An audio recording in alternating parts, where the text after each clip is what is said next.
અશુભ હરણ મંગલ કરણ શ્રી દેવચંદ્રજીના શ્રી પ્રાણનાથ નિજ મૂલપતિ શ્રી મહારાજ સિના તેજ કુંવરી શ્યામા યુગલ કો પલ પલ કરું પ્રણામ પ્રણામ કરું સબ સાથ કો ધરી ચરણો में शीश दास जाने दया करो बुद्धि दो बख्शीश बुद्धि दो बख्शीश बोले श्री कृष्ण कन्हैया लाल की जय। सर्व सुंदर साजी में प्रेम प्रणाम।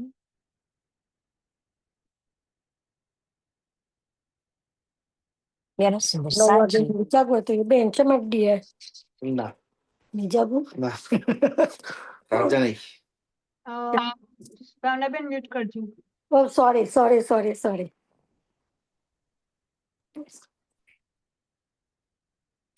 प्यारा सुंदर साजी જે વખતે આપણે પ્રગટવાણીનું જે 11મું સેશન કર્યું તેની અંદરમાં છલી છુપાઈ 50 નંબર એને આપણે દોહરાવીને એનાથી આગળ આજની સારગર્ભિત ચર્ચાને સાંભળીશું।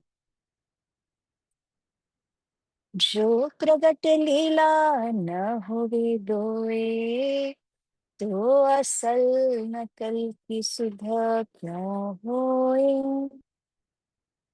કારણ એ ભઈ નકલ સિદ્ધ કરનો સંસાર સકલ સિદ્ધ કરને સંસાર સકલ। બોલે શ્રી પ્રાણનાથ પ્યારે की जय सदगुरु महाराज की जय।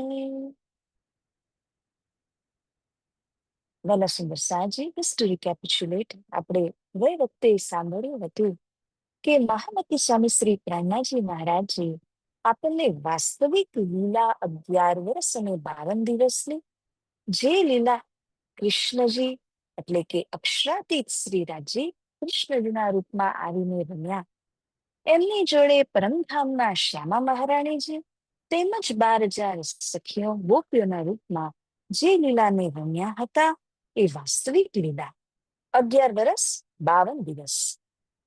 અને જ્યારે નવું બ્રહ્માંડ રચાયું એની અંદરમાં અક્ષર બ્રહ્મ આવ્યા અને અક્ષર બ્રહ્મએ 11 વર્ષ 52 દિવસની લીલાને ફક્ત 11 દિવસની અંદર સમેટી લીધી।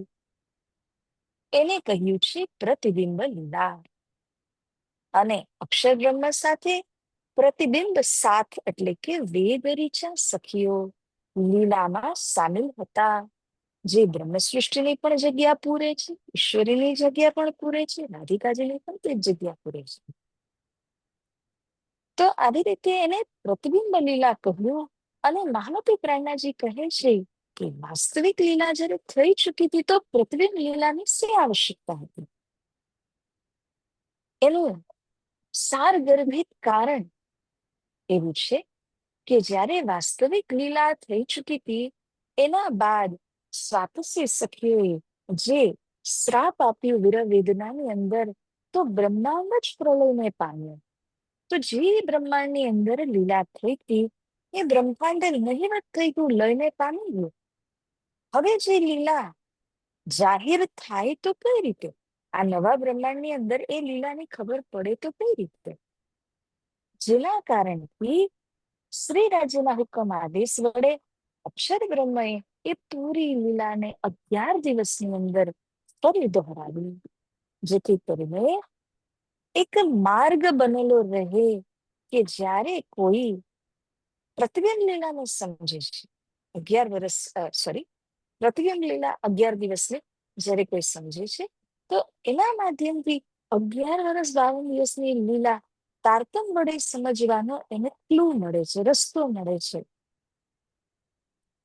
તો તો આવી રીતે શ્રી પ્રેરણાજી કહી રહ્યા છે કે જ્યારે અસલ લીલા થઈ ચૂકી હતી તો નકલ કરવાની આવશ્યકતા આ હતી કે નવું બ્રહ્માંડ રચાયું, તો નવા બ્રહ્માંડની અંદર પેલા બ્રહ્માંડની લીલાને ફરી અહીંયા પ્રગટ કરવા માટે પ્રતિબિંબ લીલા રચાયું.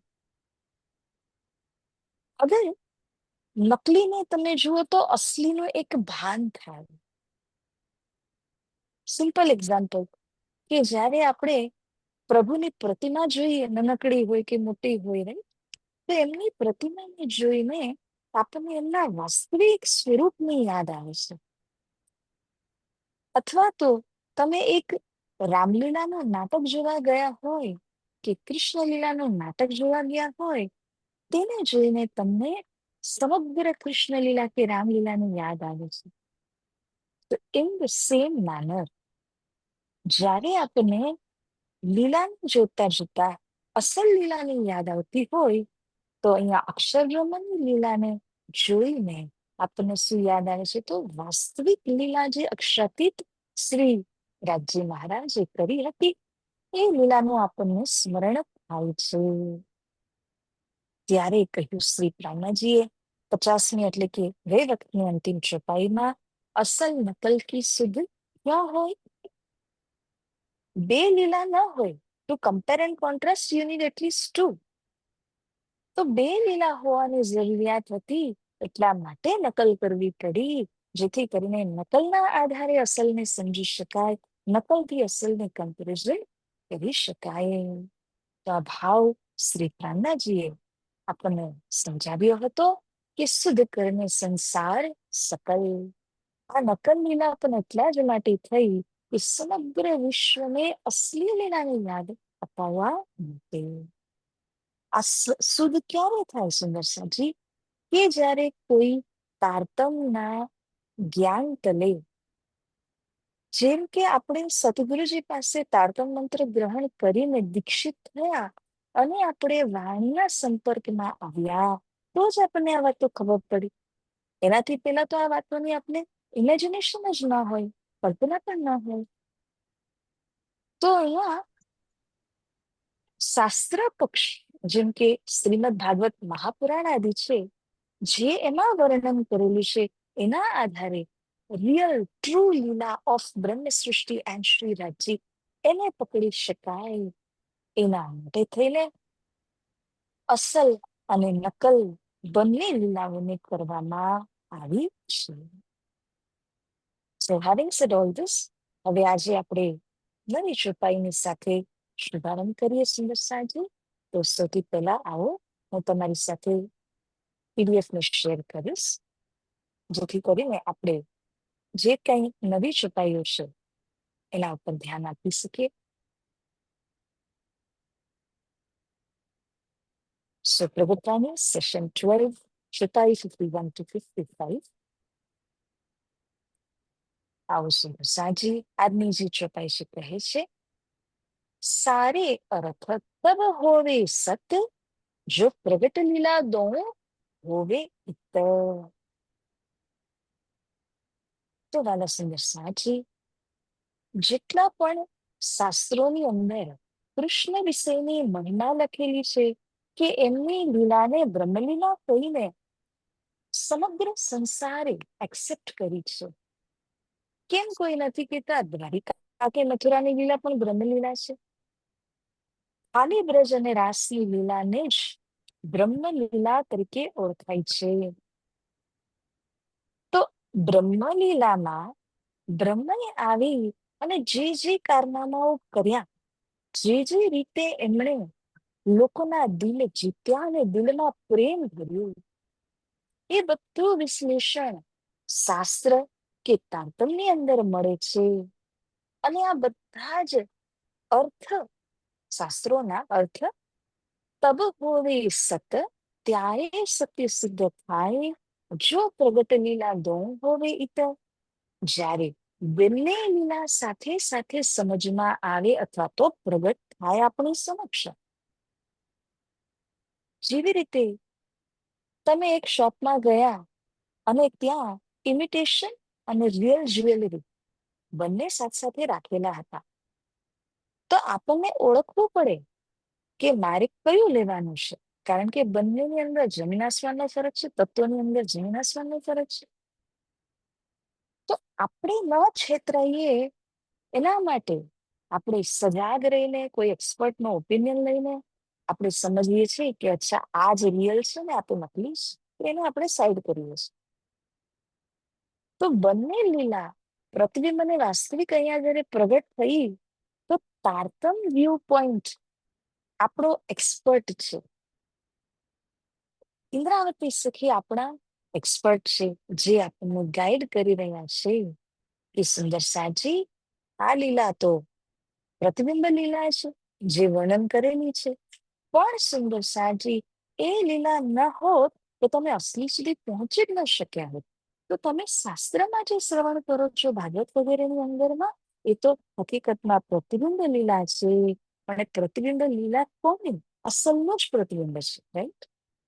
તો આપણે તારતમ વડે અસલને કેચ કરવાનું છે. કોઈ અગર અરીસા સામે ઉભું રહે અને એનું પ્રતિબિંબ હોય તો જે અસલમાં છે એ જ પ્રતિબિંબમાં દેખાવાનું છે, કઈ વધારે કે ઓછું તો દેખાવાનું નથી. તો જે કઈ લીલાઓ વાસ્તવિક લીલામાં થયેલી બધી જ લીલા પ્રતિબિંબ લીલામાં થઈ, પણ રાજ્યએ જે કર્યું સવિસ્તાર 11 વર્ષ અને 52 દિવસની લીલા છે. અક્ષરબ્રહ્મએ કેવલ 11 દિવસની અંદર એ લીલાને સમેટી લીધી. તો ટૂંકમાં કહેવાનો ભાવાર્થ એમ બને છે કે આપણે ભાગવતના આધારે કૃષ્ણ લીલા સુધી પહોંચ્યા, પણ કૃષ્ણ લીલાનું રહસ્ય તારતમ વડે રસપાન કરીએ સુંદર સાજી, કારણ કે તારતમ અંદર જે વ્યૂ પોઈન્ટ છે કૃષ્ણજીની ત્રિધા લીલાને જે સમજાવવામાં આવી રહ્યું છે એ કોઈ શાસ્ત્રમાં મળતું નથી. તો હકીકત સુધી પહોંચવા માટે કે પછી શ્રી રાજ્યના વાસ્તવિક સ્વરૂપ સુધી પહોંચવા માટે ભાગવતમાં સાંભળેલી કથાને તારતમના ચશ્મા પહેરીને જુઓ, ત્યારે તમને સમજાશે કે અચ્છા વાસ્તવિક લીલા આ રીતે રમાઈ હતી. હું એક સિમ્પલ એક્ઝામ્પલ આપું તો આ વસ્તુ એકદમ ક્લેરિફાઈ થઈ જશે. સુખદેવજી જ્યારે ભાગવતનું વર્ણન પરીક્ષિત આગળ કરી રહ્યા હતા, બ્રજલીલા તો જેમ તેમ એમણે ગાઈ દીધી, પરીક્ષિત વચ્ચે વચ્ચે પ્રશ્ન કરી રહ્યા હતા, તેમ છતાં વ્રજલીલામાં કોઈ બાધા આવી નહીં. પણ જ્યારે રાસલીલામાં પ્રવેશ થવાનું હતું ત્યારે સુખદેવ મુનિજીએ પહેલા જ એક ડિસ્ક્લેમર આપી દીધેલું હતું, કોશન કર્યું પરીક્ષિત રાજાને કે હે રાજા, વ્રજલીલામાં જે રીતે તમે પ્રશ્નો કરી રહ્યા હતા એવી રીતે રાસલીલા દરમિયાન પ્રશ્નો કરવા નહીં મળો, કારણ કે હું મારા યુગબલના આધારે જોગનાયા બ્રહ્માંડની એ લીલાનું વર્ણન કરવા માટે જઈ રહ્યો છું. છતાં પરીક્ષિતે પ્રશ્ન પૂછ્યો જ,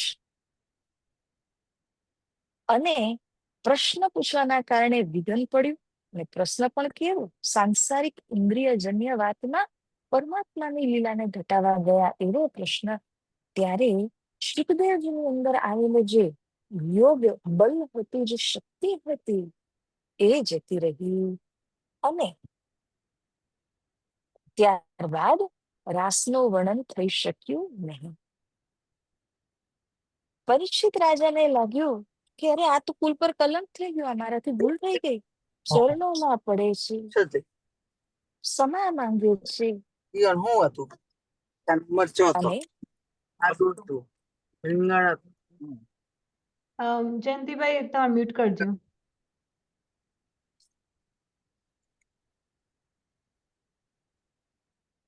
ચરણોમાં પડે છે, ક્ષમા માંગે છે રાજા પરીક્ષિત. અને ત્યારે સુખદેવ મુનિજી કેવલ પરીક્ષિતનું નાક બચાવવા માટે કહો, એના કુલને કલંકિત ન થવું પડે એના માટે કહીએ કે 5 અધ્યાયની અંદર રાસ આટલી ભવ્ય લીલાને વર્ણન કરી મૂકી. રાણાજી તો કહે છે, ટિપ્પણી કરે છે વાણીમાં કે રાસલીલાનું કદી વાસ્તવિક વર્ણન હોય તો તેથી થાય કોટ સવાઈ, એનાથી કરોડો વિના વિસ્તાર થઈ જતે, કારણ કે વ્રજલીલાનો તમને આટલો વિસ્તાર કર્યો તો રાસલીલાનું કેટલું હોય નહીં સમજ. પણ પરીક્ષિતના પ્રશ્નના લીધે શુકદેવજી તે લીલાનું વર્ણન કરી જ ન શક્યા. તો એમણે ફક્ત 5 અધ્યાય એટલે 5 ચેપ્ટર્સમાં આખી રાસલીલાને સમેટી લીધી.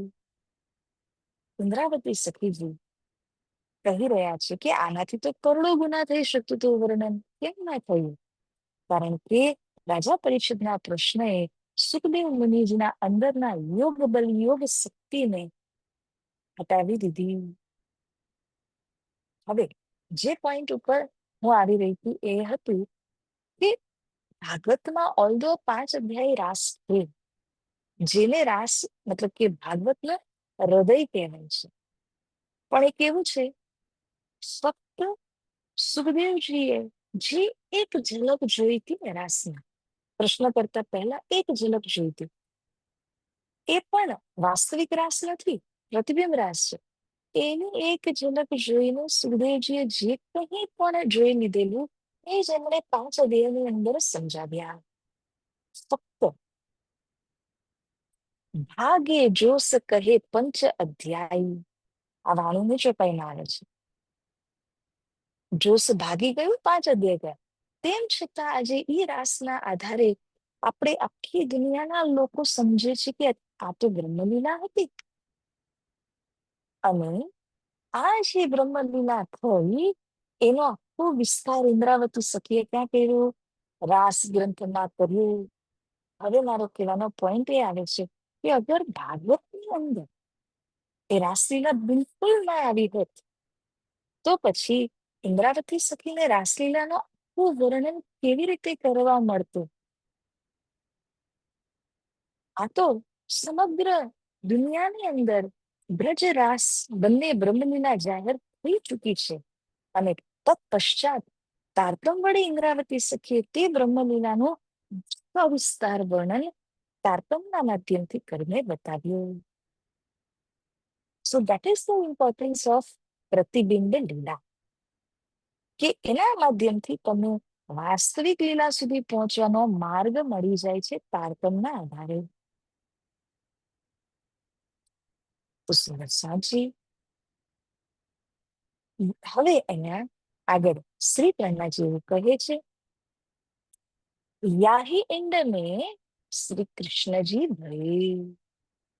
પ્રતિબિંબ લીલાનો મત તો સમજાવ્યા પશ્ચાત હવે પ્રતિબિંબ લીલા તરફ પ્રહલાદજી વળી ગયા અને હવે પ્રતિબિંબ લીલાને સમજાવી રહ્યા છે આ ચરણમાંથી. યાહી આજ પિંડ એટલે કે બ્રહ્માંડ ને, આ બ્રહ્માંડની અંદર 9 બ્રહ્માંડ છે, બરાબર? આ નવા બ્રહ્માંડની અંદરમાં શ્રી કૃષ્ણજી ભય. નવા બ્રહ્માંડની અંદરમાં પહેલાથી આદિનારાયણ થી ઉત્પત્તિનો ક્રમ ચાલુ થાય અને યુગ પર યુગ, ચતુર્યુગ પર ચતુર્યુગ વ્યતીત થઈને 28મા દ્વાપરની અંદરમાં જ્યારે શ્રી કૃષ્ણજી પ્રગટ થયા, જેમ વાસ્તવિક લીલામાં પ્રગટ થયા હતા એવી રીતે અહીં પણ પ્રગટ થયા. 111 દિન બ્રજ મથુરા રહે. અક્ષર બ્રહ્મ પ્રગટ થઈને 11 દિવસની અંદર વ્રજલીલા તથા મથુરા લીલા બંનેને આવરી લીધી. આપણે કહે છે કે 11 વર્ષની લીલા 11 દિવસમાં કરી, એટલું પણ નથી. 11 વર્ષની લીલા તો 7 દિવસની અંદર જ કરી લીધી અને ત્યારબાદ નવી લીલા મથુરામાં પ્રવેશ થવાની 4 દિવસની લીલા અક્ષર બ્રહ્મએ એની એડિશનમાં એનાથી વધારે, મતલબ કે 7 + 4 એવી રીતે કરી છે. હકીકતે શ્રીરાજી 11 વર્ષ 12 દિવસ લીલા કરી એ તો કેવલ 7 દિવસમાં આવી ગઈ. પણ સુંદર સાજી સમજવાની જગ્યા બને છે કે શ્રીરાજીએ જ્યારે 11 વર્ષ 12 દિવસની લીલા કર્યા પછી સખીઓને લઈને રાસમાં ગયા. પ્રતિબિંબ લીલામાં શું થયું કે 7 દિવસ સુધી એમણે 11 વર્ષ 12 દિવસની લીલાને પૂરી આવરી લીધી કરી પાછી, અને એના પશ્ચાત 6 મહિના લાંબી રાસ રાત્રિની અંદર વેદ ઋચા સખીઓ સાથે રાસ રમણ કરે છે. અક્ષર બ્રહ્મરૂપી શ્રી કૃષ્ણ એ ક્યાં? અહીંના વૃંદાવન, મૃત્યુલોકના આ જ વૃંદાવનની અંદર પ્રતિબિંબ લીલામાં અક્ષર અને વેદ ઋચાઓની રાસલીલા રમણ થયું છે. પરંતુ જ્યારે અહીંયા રાસલીલા રમણ થઈ તો એ જે વેદ ઋચા સખીઓ હતી એ ઘરે ઘરે પાછી આવી. કેવી રીતે આવી? તો કહ્યું કે જ્યારે રાસલીલા રમીને પૂર્ણ થયું તો શ્રી કૃષ્ણજીએ સખીઓના પ્રેમને જોઈને એમને એક આશીર્વાદ, એક વરદાન આપ્યું, અને એમના વરદાનની તાકાતથી સખીઓ જે આખી રાત્રિ ઘરથી બહાર હતી, એ રાત્રિ પણ 6 મહિના જેટલી લાંબી રાત્રિ, એટલા સમય સુધી બહાર હતી તો ઘરે કેવી રીતે જઈ શકે પાછી? પણ કૃષ્ણના વરદાનથી એમના પતિદેવ જે હતા એમને લાગ્યું જ નહીં કે મારી પત્ની ઘરેથી બહાર હતી. એવું લાગ્યું કે મારી જોડે જ હતી. એટલે ક્રોધિત થવાનો કે ન બોલાવવાનો પ્રશ્ન જ નથી રહેતો. તો કૃષ્ણજીની યોગમાયા શક્તિએ એક બાજુ રાસરમણ કરાવ્યું વેદરીચાઓને, અને બીજી બાજુ એમના પતિદેવને અથવા ઘરવાળાઓને એ લાગ્યું જ નહીં કે ગોપીઓ ગઈ અને આવી નથી, કે રાત્રે બહાર હતા.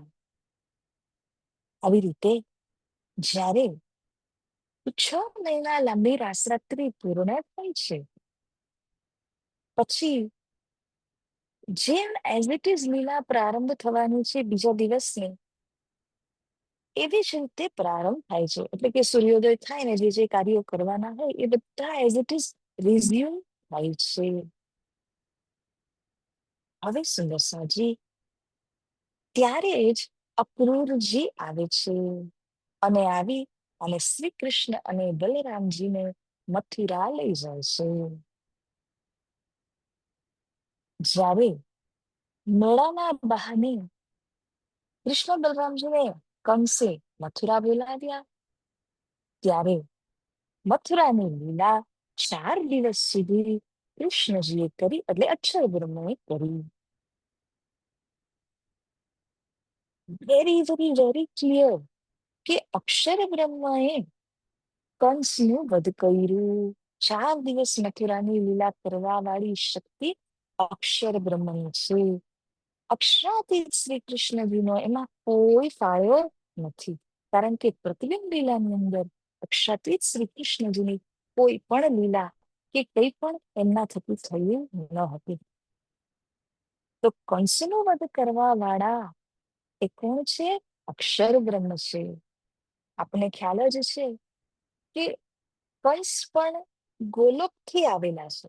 શ્રાપિત થઈને શ્રીદામા નામના ત્યાંના કૃષ્ણ સખા શ્રાપિત થઈને રાધિકાના શ્રાપ વડે અહીંયા જ્યારે સંસારમાં આવ્યા તો કંસ બન્યો, અને કંસનો ઉદ્ધાર કરવા માટે શ્રી કૃષ્ણજી પોતે ગોલોકીનાથ શ્રી કૃષ્ણ અક્ષર બ્રહ્મ આવી અને એને મારીને એને લિબરેટ કરે છે, એને મોક્ષ પ્રદાન કરે છે.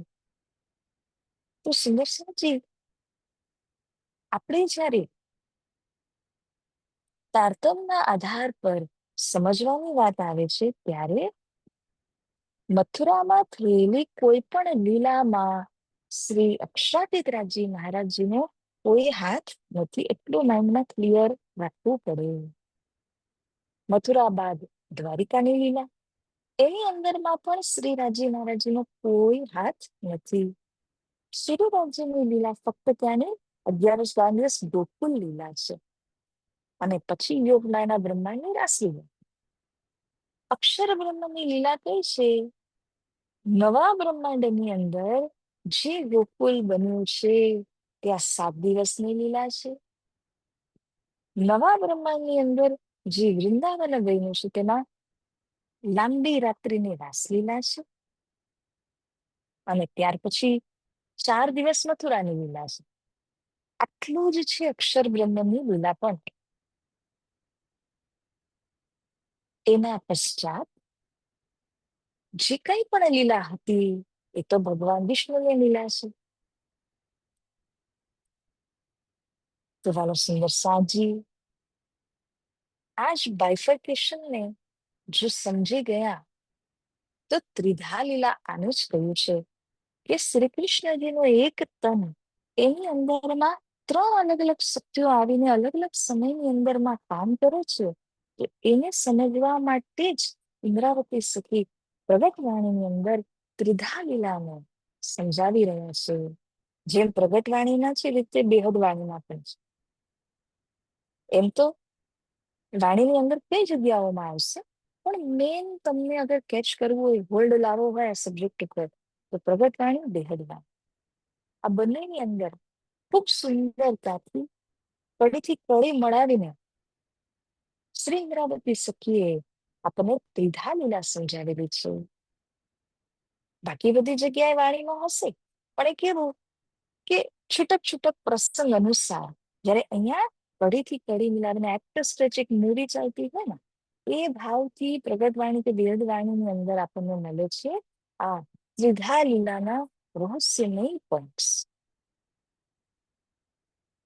તો સુંદરસાજી, આવી રીતે આપણે આગળ વધી રહ્યા છીએ.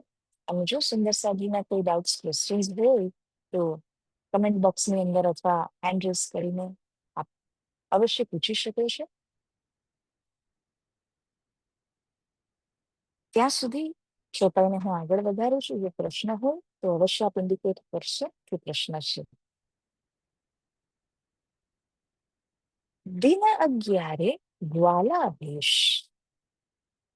સુંદરસાજી, આપણે જયારે કહીએ છીએ ને 11 વર્ષની લીલા 11 દિવસની, તો 11 દિવસમાં વાસ્તવમાં જેમને પહેલા કહ્યું કે ગોકુળ પણ આવ્યું, વૃંદાવન પણ આવ્યું ને મથુરા પણ આવી ગયું. પણ આ બધી 11 દિવસની લીલાની અંદરમાં એક વસ્તુ કોમન છે. કોમન શું છે કે શ્રી કૃષ્ણ ગ્વાલ ભેષમાં છે, ગોવાળાના વેશમાં છે.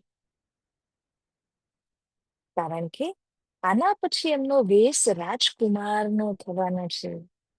તો જે રીતે પહેલા બ્રહ્માંડમાં વાસ્તવિક લીલાની અંદરમાં રાજ્ય ગ્વાલભેષ ધારણ કરેલો હતો.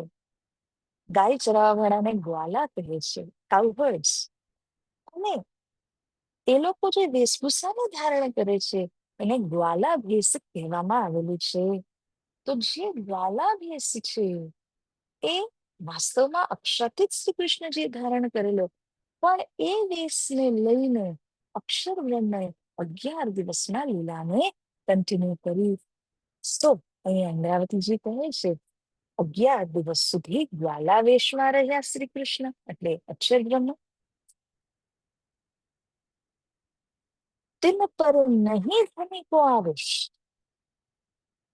અને આ 11 દિવસ દરમિયાન અક્ષર બ્રહ્મએ ફક્ત લીલાને દોહરાવવાનું કામ કર્યું છે, એટલે રાજ્યનો આવેશ એના ઉપર નથી. જ્યારે 11 દિવસમાં નથી અને એના પછી દ્વારિકા વગેરેમાં તો ક્યાંથી હોવાના. એટલે કે ટૂંકમાં નવા બ્રહ્માંડની અંદર ભલે પ્રતિબિંબ લીલા થઈ, પણ રાજ્યનો જોશ એમાં આવ્યો નથી. એ તો વાસ્તવિક લીલાની અંદર જ આવ્યો હતો. 7 દિન ગોકુળનું રહે. જે શ્રી કૃષ્ણજીની વાસ્તવિક લીલા છે 11 વર્ષ ને 52 દિવસની, એ તો ફક્ત 7 દિવસની અંદર જ અક્ષર બ્રહ્મએ રિપીટ કરી. હું વાર દાખલો આપું છું આપને કે જે રીતે હજારો વર્ષની લાંબી રામલીલાને સિરિયલના અંદર આપણે જોઈ લઈએ છીએ. કેટલા કલાકની સિરિયલ હોય, અથવા તો હજારો વર્ષની રામલીલાને 3-4 કલાકના રામલીલા નાટકમાં જોઈ લઈએ છીએ. તો કેટલા ઓછા સમયની અંદર એના દરેક પ્રસંગને આવરી લેવામાં આવતા હોય છે. એવી રીતે અક્ષર બ્રહ્મએ પણ 11 વર્ષ સુધીની જે લીલા છે એ 7 દિવસ ગોકુળ લીલાની અંદરમાં સમેટી. ત્યાર પછી લાંબી રાત્રિમાં, 6 મહિના લાંબી રાત્રિમાં એમણે રાસરમણ કર્યું, વિવિધ સખીઓની ઈચ્છાની પૂર્તાઈ કરી. ત્યાર પછી સખીઓ ઘરે લૌટી કૃષ્ણ પાછા વ્રજમંડલમાં આવીને અહીંથી અક્રૂરજી આવ્યા એમને મથુરા લઈ જવાની માટે. ત્યારે 4 દિન મથુરાથી કહે. જ્યારે રથ ઉપર બેસીને મથુરા જાય છે તો જે ગોપીઓ હતી એ ગોપીઓ બધી આપસમાં યુનિયન બનાવી લે છે, સલાહ કરી લે છે કે આપણે કૃષ્ણને જવા નહીં બેસવું. તો કોઈ રથની આગળ જ ઊભી થઈ ગઈ, કોઈ રથની આગળ બેસી ગઈ, તો કોઈ લેટી ગઈ, સુઈ ગઈ કે શ્રી કૃષ્ણને આપણે અહીંથી જવા દેવાના જ નથી. પરંતુ રથમાં બેસેલા શ્રી કૃષ્ણજીએ હાથના આંગળીઓના ઈશારાથી કહ્યું કે હું 4 દિવસમાં આવી જવાનો છું, તમે ચિંતા નહીં કરો. આનું કનેક્શન છે, યાદ રાખીએ. તો 4 દિવસ સુધી મથુરામાં કઈ લીલાઓ કરી અને કેવી રીતે કૃષ્ણ આવ્યા કે ન આવ્યા એ સમજવાની વાત છે. જ્યારે 4 આંગળી કરીને ઈશારો આપ્યા, આ વાત ભાગવતમાં પણ ઉલ્લેખિત થાય છે કે શ્રી કૃષ્ણ 4 આંગળી દેખાડીને એમને ઇન્ડિકેટ કરે છે કે હું 4 દિવસમાં પાછો આવવાનો છું. એવું વચન આપ્યું. ત્યારે ગોપીઓએ આપસમાં વિચાર કર્યો કે આપણા વાલાજી અગર કંઈક મેળો જોવા જતા હોય, મનોરંજન કરવા જતા હોય, તો આપણે એમાં બાધા પણ ન આપી શકાય. તો આપણો પ્રેમ ન કહેવાય જો આપણે બાધા આપીએ તો.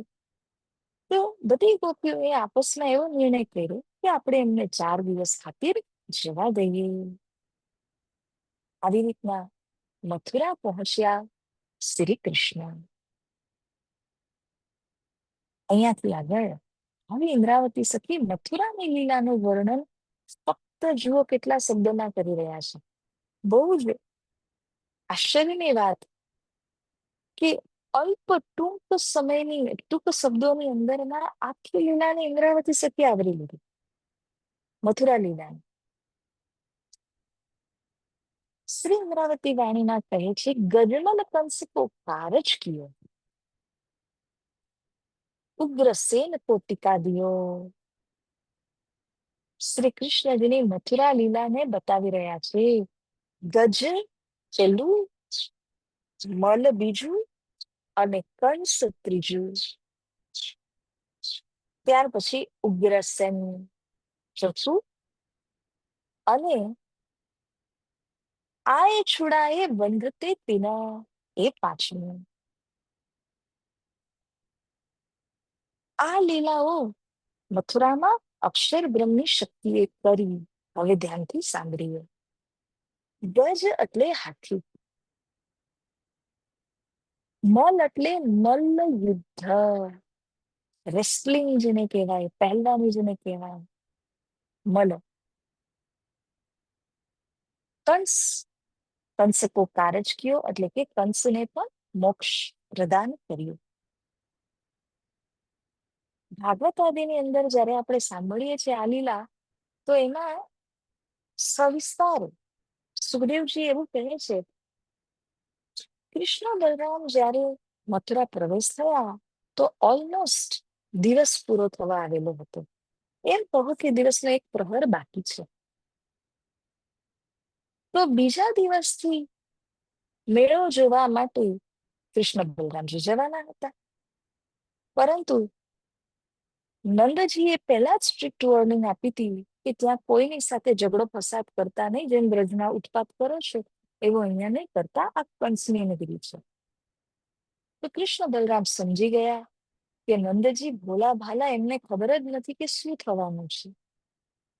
તો બંને ભાઈઓએ આંખોમાં ઈશારા કરીને સમજી લીધું અને નંદજીને રિક્વેસ્ટ કરી, અરજી કરી કે અમને આજે જ થોડુંક ફરવા હરવા જવું છે, કાલથી મેળો જોઈશું, આજે મથુરા જોઈ લઈએ. તો બલરામજી કહે છે કે હે પિતાજી, હે નંદજી, કૃષ્ણ કોઈ ઉત્પાત નહીં કરે એની ગેરંટી હું લઉં છું, હું એની સાથે રહીશ, હું મોટો ભાઈ છું.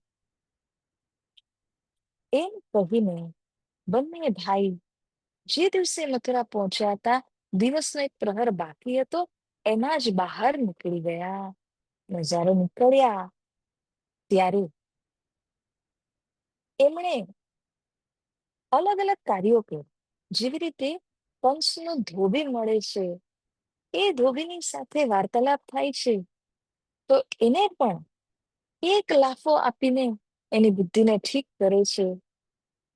એવી રીતે કંસની માટે ચંદન ઘસવા વાળી પૂજા હતી, એનો ઉદ્ધાર કરે છે. કંસનો જે ટેલર હતો, દરજી, એ દરજી પાસે બધા ગ્વાલ બાલો માટે કપડા સહી કરાવવા માટે એને કહે છે અને પ્રસન્ન થઈને દરજીને આશીર્વાદ આપે છે. આ બધી લીલાઓ મથુરા પ્રવેશ થયા ત્યારની લીલા. હવે બીજો દિવસ જયારે આવ્યો તો એ બીજા દિવસની અંદરમાં ગજ એટલે કુવલ્યા પીડ નામનો હાથી, ગજ એટલે હાથી, કુવલ્યા પીડ નામનો હાથી હતો. એક હાથીમાં 10,000 હાથીનું બળ હતું. હવે જેમ જ કંસને તો ખબર જ હતી કે અક્રૂરજી કૃષ્ણ બલરામને લઈને આવી રહ્યા છે, ત્યારે યોજના કરેલી હતી કંસ મહારાજે કે આપણે ડગલે ને પગલે એને મારવાની સાજિશો કરશું. કદાચ પ્લાન એમાં આપણે એને ન મારી શકા તો પ્લાન બી માં તો મારી જ લેશું. એ પણ ફેલ થયો તો પ્લાન સી, પ્લાન ડી કરીને કેટલાય પ્લાન બનાવેલા હતા કુતરા ઉપર. તો સૌથી પહેલો પ્લાન શું હતો? કુવલ્યા પીડ નામને હાથી, એને મદિરા પીડાવી દીધી. એક તો હાથી છે, આટલો બલવાન છે, એમાં એને જયારે મદિરા પાન કરાવ્યું તો એ પોતાના આપામાં ન રહ્યો. અને જ્યારે શ્રી કૃષ્ણ બલરામ અંદર મથુરામાં જ્યાં અખાડો હતો, કે જ્યાં આ બધું કાર્યક્રમ આયોજિત કરેલું હતું, ત્યાં એન્ટર થઈ રહ્યા હતા, તો એન્ટ્રન્સમાં કુવલ્યા પીડ નામના હાથીને ઉભો રાખે છે. અને તે હાથી ઉન્મત્ત છે. અને આ હાથીએ કૃષ્ણ બલરામને અંદર જવા દીધા નહીં. કૃષ્ણજીએ માહૂતને કહ્યું કે તમે તમારા હાથીને હટાવો, અમને અંદર જવું છે. ત્યારે માહૂતે પણ હાથીને હટાવ્યો નહીં. માહૂત મીન્સ જે હાથીના ઉપર જે એને કંટ્રોલ કરે છે, માહૂત એને કહેવાય. તો માહૂતે એક્શન ન લીધું. તે સમયે શ્રી કૃષ્ણના એક મુક્કાના આધાર પર 10,000 હાથીના બળયુક્ત એક જ કુવલ્યા પીડ હાથી હતો. એ હાથી પણ ઊંધો પડી જાય છે અને એનું મૃત્યુ ત્યાં ને ત્યાં થઈ જાય છે. એના બંને જે દાંત હતા એને બંને ભાઈઓએ કાઢીને એક એક દાંત પોતાના હાથોમાં લઈ લીધા, કારણ કે ખબર પડી ગઈ કે હવે આપણે લડાઈ કરવાનો સમય આવી ગયો છે. આ રીતે પહેલું કાર્ય શું કર્યું? મદમસ્ત થયેલા હાથીને પછાડી દીધો. અંદર જેમ જ ગયા તો જે ધનુષ્ય કંસને આપવામાં આવેલું હતું, એ ધનુષ્યના ઉપર પ્રત્યંચા ચડાવી ધનુષના 2 ટુકડા કરી દીધા. એવો ભયંકર નાદ થાય છે, સ્વર થાય છે કે કંસ પણ હલી ગયા, લોક પરલોક હલવા લાગ્યું. અને કંસ સમજી ગયા કે આ તો મારો કાલ આવી ચૂક્યો છે. તો કંસના મનમાં હવે કેવો ડર, કેવો ભય ઉત્પન્ન થયો છે કે હવે તો મારી ગેરંટી પૂરી થઈ ગઈ.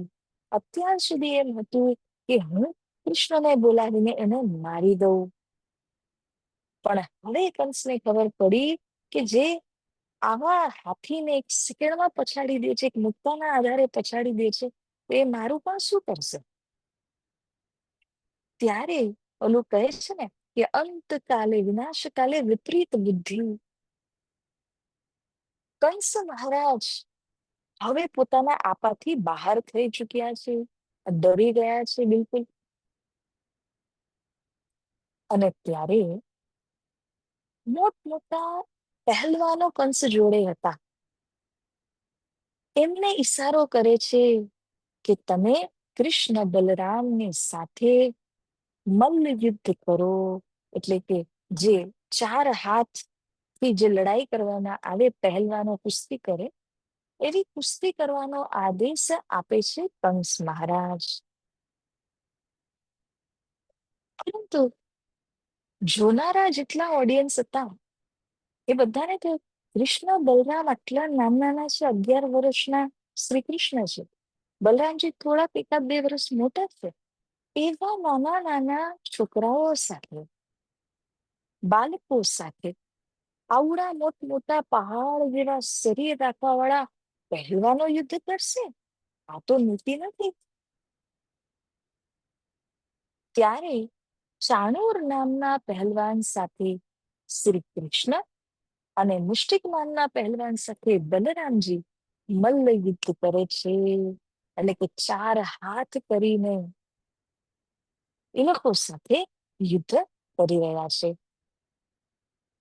ઘણા સમય સુધી આ કુસ્તી ચાલ્યા જ કરી, પણ બંને પક્ષ એકબીજાથી હાર નથી માની રહ્યા. હવે તે સમયમાં કંસે સિંહાસનમાં બેઠા બેઠા ચાણૂર અને મુષ્ટિકને ઈશારો આપીને કહ્યું કે શું તમે આ બાળકોની સાથે આટલો સમય બરબાદ કરી રહ્યા છો? ઉચકો અને પટકીને પૂરા કરો. મારી નાખવાનો આદેશ આપ્યો છે. ત્યારે ચાણૂર અને મુષ્ટિક અત્યાર સુધી કેવલ બળના આધારે કુસ્તી કરી રહ્યા હતા, પરંતુ હવે છે તો કૃષ્ણ અને બલરામને મારવા માટે આદેશ મળી ચૂક્યો છે. તો વાર શી? જેમ જ કંસે આદેશ કર્યો, કૃષ્ણ કનૈયાએ ચાણૂરને પછાડી દીધા અને મુક્કા વડે એની મૃત્યુ થાય છે. મુષ્ટિકને બલરામજીએ પછાડી દીધા અને આવી રીતના બંને મોટા પહેલવાન એટલા નાની એટલા પ્રખ્યાત મથુરાની અંદર એ બંને મૃત્યુને પામે છે ઓન ધ સ્પોટ. ત્યારે અમુક બીજા પહેલવાનો હતા, એ અખાડામાં કૂદી પડ્યા. કૃષ્ણ બલરામે એ લોકોને પણ ઠેકાણે પાડ્યા અને જ્યારે આવી રીતે મલ્લયુદ્ધમાં વિજય પ્રાપ્ત કરી, તો હવે કોઈ પણ બાકી નહોતું કંસ પાસે કે જે જઈને કૃષ્ણ બલરામને એટેક કરે કે પછી મારવાની કોશિશ કરે. કેટલા રાક્ષસો હતા એ પૂરા થયા, હાથી હતો એ પૂરો થયો, અને આ બાજુ ચાણૂર મુષ્ટિક આદિ પહેલવાનો હતા, એમને પણ કૃષ્ણ બલરામે હરાવ્યા. હવે છે તો બાકી કોણ રહ્યું? એકલા કંસ મહારાજ બાકી છે. જ્યારે ચાણૂર અને મુષ્ટિક જેવા પહેલવાનોને ત્રણકો હોય ને, એ ત્રણકાની જેમ પછાડી દીધા.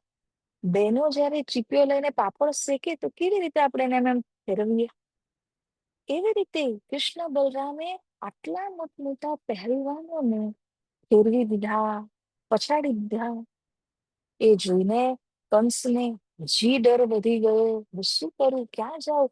હજી તો વિચાર જ કરી રહ્યો હતો કે હું પોતે જઈને હવે કૃષ્ણ સાથે લડું. એટલામાં તો શ્રી કૃષ્ણએ એક છલાંગ મારી અખાડામાંથી સીધા મંચ ઉપર, અને મંચ ઉપર જ્યાં કંસનું અતિ ઉચ્ચ આસન બનાવેલું હતું, સિંહાસન, એમાં સીધા જ પહોંચી ગયા.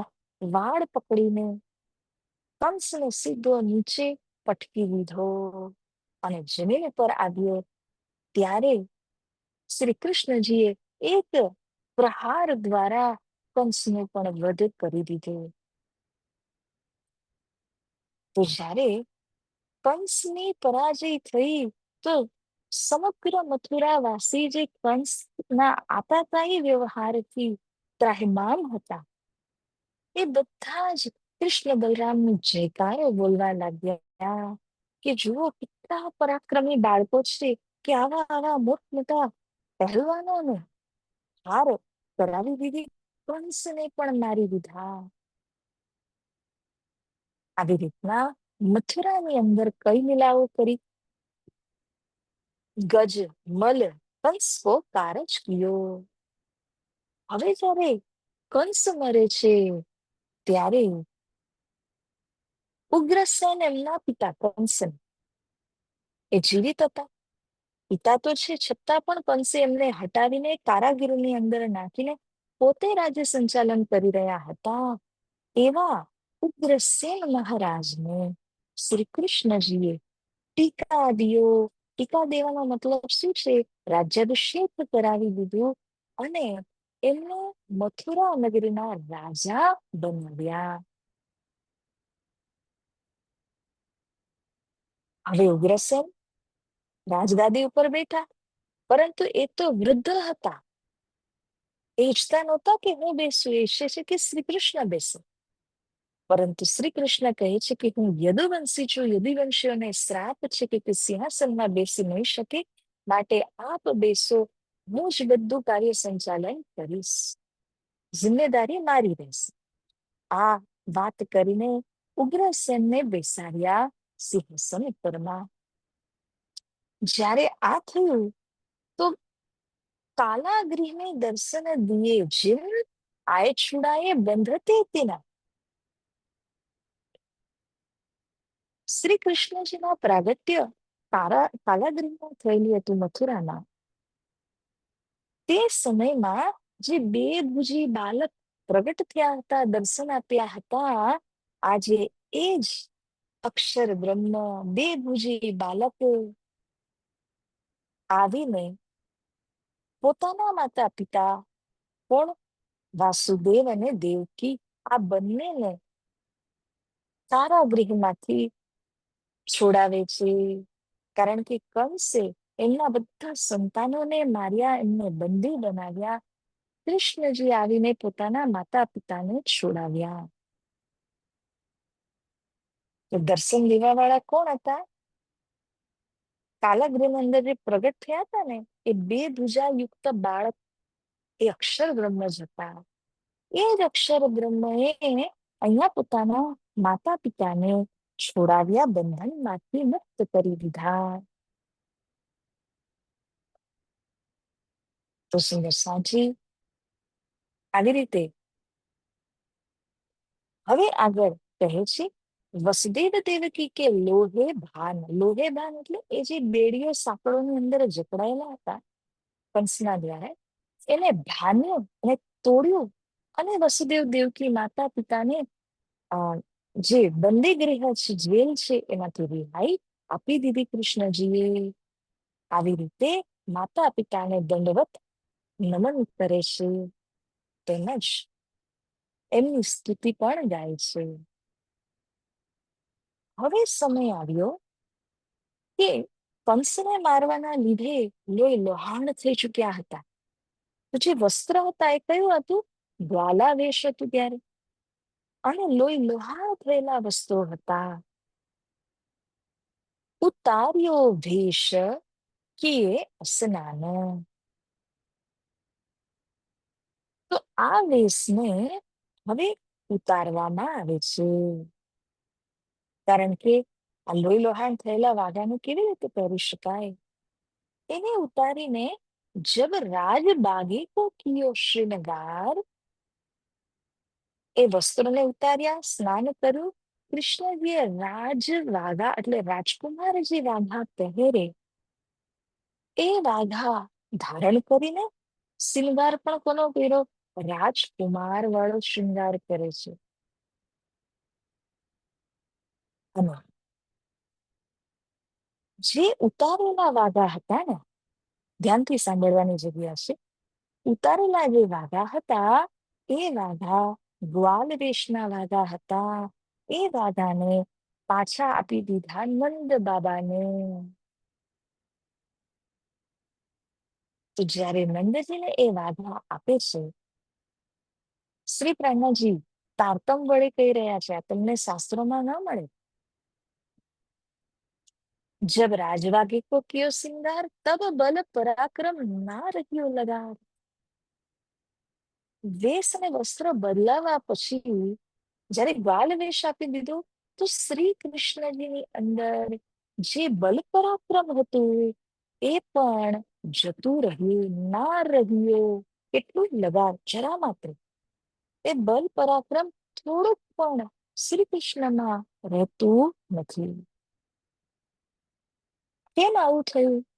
તો કે જે ગ્વાલા વેશ હતો કૃષ્ણજીનો, એ ગ્વાલા વેશ એમણે નંદજીને આપ્યો અને કહ્યું કે આ તમે બ્રજમંડળમાં લઈને જાઓ. એની જ સાથે ગ્વાલ વેશની અંદર અક્ષર બ્રહ્મની શક્તિ જે હતી, જેણે આ બધી 11 દિવસની લીલાઓ કરેલી, એ શક્તિ વાઘામાં જતી રહી. ગ્વાલ વેશની સાથે જતી રહી નંદજીની સાથે અને પહોંચી ક્યાં? બ્રજમાં, જ્યાં ગોપીઓ વેદ ઋચાઓ રાહ જોઈ રહી હતી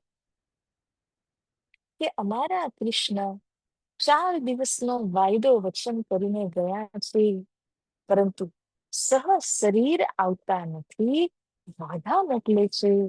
જ્યારે તે વાઘા પહોંચે છે બ્રજમંડળની અંદરમાં, ત્યારે જે છે વેદ ઋચા સખીઓ હતી, ગોપીઓ હતી, એ બધી ગોપીઓ આવી નંદજીને જોઈને અને એ વાઘાના એક એક દોરા હોય લીરા લીરા કરીને બધી સખીઓએ વેચી લીધા.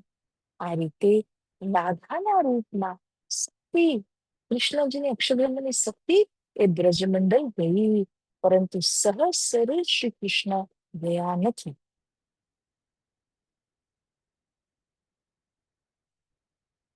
સુંદર સાજી તારતમ આધારે ઇન્દ્રાવતી શક્તિ ખુલાસો કર્યો કે અક્ષર બ્રહ્મની લીલા અહીં સુધી જતી.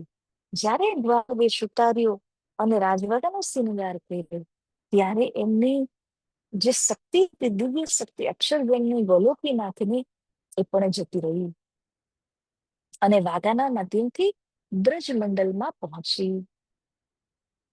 સહજ શરીર શ્રી કૃષ્ણ ત્યાં ગયા નથી. તો દુનિયા એવું સમજે છે કે 4 આંગળી દેખાડીને વ્રજવામાઓને પ્રોમિસ કર્યું, વચન આપેલું હતું કે હું 4 દિવસમાં આવીશ, પરંતુ કદી કૃષ્ણ આવ્યા નહીં.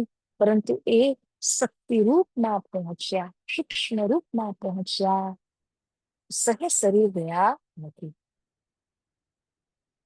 અને હું આપને કહું કે તમે ભાગવત આદિને સાંભળશો કે ભાગવતનું વાંચન વગેરે કરશો, તો વિભિન્ન પ્રકારની કોમેન્ટ્રી એટલે ટીકાઓ, ટિપ્પણીઓ કૃષ્ણજીના આ વાત ઉપર થઈ છે કે વચન આપીને કેમ ન ગયા. તો ઘણા કથાકારો કે વિદ્વાનો એવી વાત કરે છે કે જો કૃષ્ણ ત્યાં જાત તો મથુરા નગરી, જેના ઉપર જરાસંધની નજર હતી, એ પણ ડામાડોળ થઈ જાત અને કદાચ જરાસંધને ખબર પડી જતે કે કૃષ્ણજીનું બ્રજમંડળ ને બ્રજવાસીઓ સાથે આટલું બધું પ્રેમ ભાવ છે, તે કદાચ જેને વ્રજ ઉપર એટેક બી કરી શકતો હતો સતી પહોંચાડવા માટે. તો વિભિન્ન પ્રકારના ટીકા ટિપ્પણીઓ વિદ્વાનો અને કથાકારો કરે છે, પણ એમને એ ખબર નથી કે જે શક્તિ કૃષ્ણમાં હતી, એ વાઘાના માધ્યમથી બ્રજમંડળની અંદરમાં પહોંચી ગઈ અને બ્રજની ગોપીઓએ, વેદ ઋચા સખીઓએ એક એક લીરા લીરા કરીને પોતાના, એવું કહે છે કે ગળાની ઉપર એ દોરાને ધારણ કરી લીધો શ્રી કૃષ્ણના પ્રેમમય યાદમાં. તો સુંદર સાજી, આ પણ એક તારતમના આધારે એક બહુ મોટો ખુલાસો ઇન્દ્રાવતી સખીજી શ્રીમુખ વાણીના આપણને આપે છે કે કૃષ્ણજીએ વચન કેવી રીતે પાલન કર્યું, કેવી રીતે પહોંચ્યા ગોપીઓની પાસે. હવે બીજી તરફ જે વિદ્વાનો ટીકાકારો છે, તે લોકો એવું કહે છે કે કૃષ્ણજીએ વચન પાલન નથી કર્યું, અને કેમ નથી કર્યું તેના વિભિન્ન કારણો દેવાની કોશિશ કરે છે. પણ એ લોકોને ખબર નથી કે અક્ષર બ્રહ્મની લીલા અહીં સુધીની જ હતી અને એનાથી આગળ તો વિષ્ણુ ભગવાન નારાયણજીની લીલા છે. બલકે એ લોકો તો જે 11 વર્ષ 52 દિવસની લીલા છે, એને પણ નારાયણજીની જ લીલા સમજી રહ્યા છે, કારણ કે ત્રીજા લીલાનો ભેદ એમને ખબર નથી. તો આ બધો જ ભેદ આપણને તારતમ વાણીમાં જ પ્રાપ્ત થાય છે. સુંદર સાજી. હવે આજની છેલ્લી ચોપાઈ. आए जरा सिंध मथुरा घेरी सही तब श्री कृष्ण जी को अति चिंता भई. જરાસંઘ એટલે કે કંસની બંને પત્ની હતી અને એ બંને બહેનો જ હતી, એટલા માટે એમના પિતા જરાસંઘ, એ જરાસંઘ ખૂબ જ બલવાન રાજા છે. એમને ખબર પડી કે મારી બંને દીકરીઓ વિધવા થઈ ચૂકી છે. ત્યારે શ્રી કૃષ્ણજીની સાથે પ્રતિશોધ લેવા માટે મથુરા નગરીને ઘેરે છે વારંવાર. હવે આ સમય એવો હતો કે જ્યારે શ્રી કૃષ્ણજીએ કંસને મારીને ઉગ્રસેનને ટીકા આપી, તો કૃષ્ણ અને બલરામ સાંદીપની ઋષિના આશ્રમમાં ઉજ્જૈનમાં ગયા. ઘણી બધી કલા વિદ્યાઓ રાજકુમારે શીખવી પડે છે રાજા બનતા પહેલા. તો કહે છે કે 64 દિવસમાં 64 કલાઓને શ્રી કૃષ્ણજીએ શીખી લીધી. ગુરુમાને ગુરુપુત્રનો ભેટ આપીને પાછા આવ્યા અને તે સમયમાં ખબર પડી કે જરાસંઘે આવીને મથુરાને ઘેરી લીધી છે. શ્રી કૃષ્ણજી બલરામજીને અચાનક જ બોલાવવામાં આવે છે મથુરામાં. તો જેમ જ મથુરા પહોંચ્યા અને જઈને જુએ છે, તો જ્યાં સુધી નજર જાય ત્યાં સુધી જરાસંઘની સેના દેખાઈ રહી છે. એટલી ભવ્ય સેના લઈને આવ્યો હતો. એને જોઈને કૃષ્ણજીને ખૂબ જ ચિંતા થવા લાગી કે કેવી રીતે આટલી મોટી સેનાનો સામનો કરીશ. યો યાદ કરતે આયા વિચાર, અને જ્યારે આટલી ભવ્ય સેનાને જોઈ અને ખૂબ જ ચિંતામાં પડી ગયો કે કેવી રીતે મારે આ સેનાનો સામનો કરવો, તો યાદ આવી પોતાના મૂળ સ્વરૂપની અને વિચાર આવે છે કે હું કોણ છું. પોતાની પ્રાર્થનાનું સ્મરણ ત્યારે થયું. અને પ્રાર્થના એટલે કોણ? વૈકુંઠમાં બેઠેલા વિષ્ણુ ભગવાન. સમજવાની વાત છે. અક્ષર બ્રહ્મ જ્યાં સુધી હતા તો વિષ્ણુ ભગવાનની સીતાકાત એમની સામે.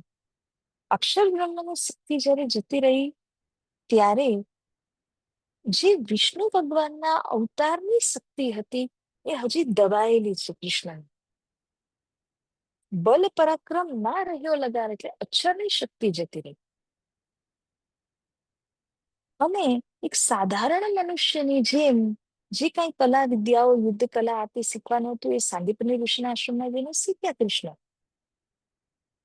પણ જ્યારે મથુરા પાછા આવીને જરાસંઘની આટલી ભવ્ય સેનાને જોઈ તો ચિંતા લાગી.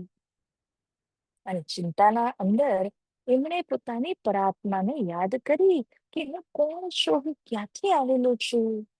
ત્યારે યાદ આવ્યું કે અચ્છા, હું તો વિષ્ણુ ભગવાન સાક્ષાત છું. અહીંયા મેં અવતાર ધારણ કરેલો છે, કૃષ્ણ અવતાર. અને જ્યારે યાદ આવ્યું તબ કૃષ્ણ વિષ્ણુમય ભયે નિર્ધાર.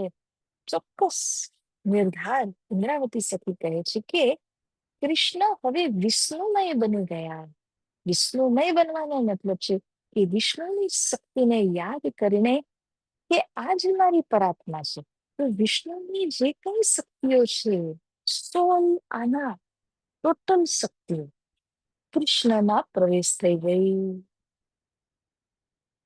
પરાત્માને જ્યાં સુધી યાદ નહોતી કરી ત્યાં સુધી એક સામાન્ય મનુષ્યની જેમ જ થઈ ગયા હતા. પણ સેનાને જોઈને ચિંતા થઈ અને પરાત્માને યાદ કરી ત્યારે શંખ, ચક્ર, ગદા, એમનું રથ વગેરે જે જે કઈ એમના આયુધો છે વૈકુંઠની અંદરમાં, સુદર્શન ચક્ર વગેરે, એ બધું જ અહીંયા એમને પ્રાપ્ત થઈ જાય છે. તો કૃષ્ણ હવે અહીંથી વિષ્ણુ કૃષ્ણ બની ગયા. ન તો એમાં અક્ષરાતીતની શક્તિ છે, ને અક્ષરની. વિષ્ણુ ભગવાનની શક્તિ પ્રિડોમિનન્ટ થઈ ગઈ. એટલે કે વિષ્ણુ ભગવાનની શક્તિ હવે અહીંથી આગળ બધી જ લીલાઓ કરશે. તો સાર એ જ છે કે 11 દિવસની લીલા કરી ત્યારે ગ્વાલાવેશમાં હતા. 11 દિવસમાંથી 7 દિવસ ગોકુલ, 4 દિવસ મથુરા. અને 7 દિવસ ગોકુલ લીલા પશ્ચાત એક રાત્રિ વૃંદાવન, ત્યાર પછી 4 દિવસ મથુરા લીલા. એ લીલા મથુરાની કરી લીધી. એમાં પહેલા દિવસે તો મથુરામાં પ્રવેશ થયા, ઉપજા ઉદ્ધાર આદિ, ધોબીને દરજીની સાથે વાતો, આ બધું થયું. બીજા દિવસે અખાડામાં પ્રવેશ થઈને ચાંદૂર, મુષ્ટિક, ગજ, મલ, કંસકો કારજ થયો. પછી ઉગ્રસેનને ટીકા દેવાનું, માતા પિતાને બંધનોમાંથી છોડાવવાનું, એ બધું બાકીના 2 દિવસોની લીલામાં વર્ણિત થાય છે. અને 4 દિવસ સુધી ગ્વાલ વેશમાં જ હતા. જ્યારે એ વેશને હટાવ્યો, કાઢીને રાજરગાનો શૃંગાર કર્યો, ત્યારે અક્ષર બ્રહ્મની શક્તિ એ વાઘા ઉતાર્યાની સાથે જતી રહી. So this is how સાધારણ માનવીની જેમ જ શ્રી કૃષ્ણ હતા. સાંદીપની ઋષિના આશ્રમમાં જાય છે. 64 દિવસમાં 64 કલા વિદ્યાઓ, કુકિંગ છે, ડાન્સિંગ છે, એવી રીતે યુદ્ધ કલાઓ છે, સ્ટિચિંગ છે, આ બધી કલાઓ અલગ અલગ જીવન ઉપયુક્ત કલાઓને શીખે છે. એક સાધારણ મનુષ્યને ઘણી કલાઓ શીખવામાં વર્ષો વર્ષ લાગી જાય, એનું પરફેક્શન પામવામાં વર્ષો વર્ષ લાગી જાય. પરંતુ કૃષ્ણએ એક જ દિવસમાં એક એક કલા શીખતા ગયા અને 64 દિવસમાં તો બધી કલામાં નિપુણ થઈ ગયા. ત્યાંથી બોલાવો આવ્યો મથુરા માટે. અને જ્યારે મથુરા જઈને જરાસંઘની ભવ્ય સેનાને જોઈ તો પરાત્માનું ચિંતન કર્યું અને શંખ, ચક્ર, ગદા વગેરે રથ આદિ આયુધ અહીંયા આવી ગયા ધરતીમાં. અને અહીં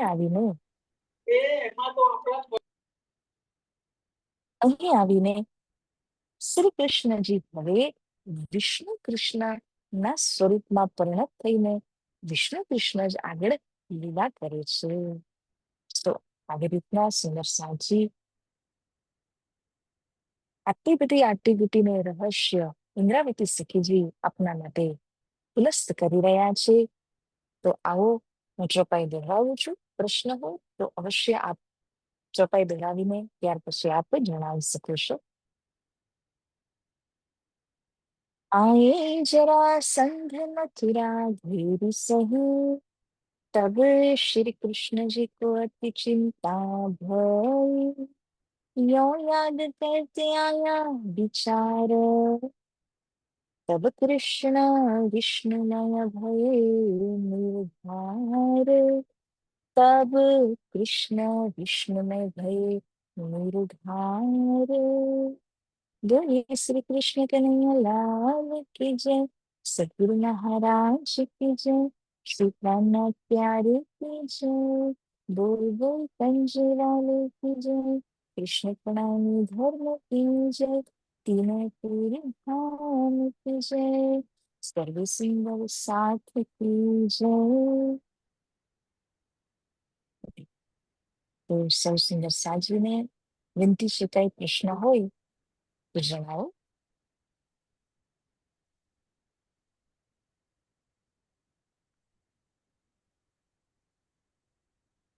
પતિ તો તાઈ લોડા બસ નાખી ના હશે હંસાબા, તમારો પ્રશ્ન છે કઈ? ના, હા, અરજી ગાવાના છે તમે? અમારે ભૂલથી થઈ ગઈ હશે. ઓ હા, ઓકે.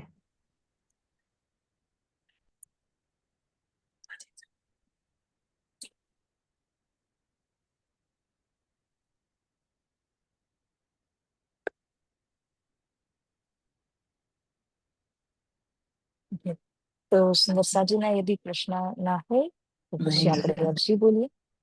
નથી તો કાલે અરજી બોલો, વધુ નહીં હંસાબા. ચાલુ કરો.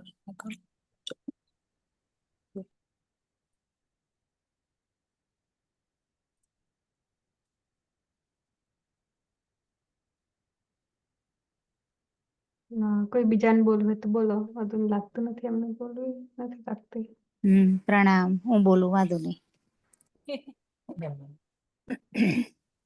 प्रणाम सखी जी। प्रणाम। प्रणाम सर्व सुंदर साथ में।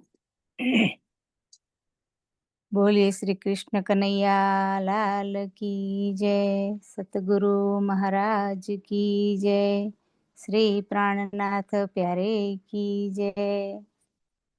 पिया तुम हो तैसी कीजियो, मैं अर्ज करूं मेरे पियू जी। हम जैसी तुम जिन करो, मेरा तलफ तलफ जाए जीव जी। जीवरा तो जीवे नहीं, क्यों मीटे दिल की प्यास। तुम बिना मैं किन सो कहूँ, तुम हो मेरी आस। आस बिरानी तो करूँ, जो कोई दूसरा होय।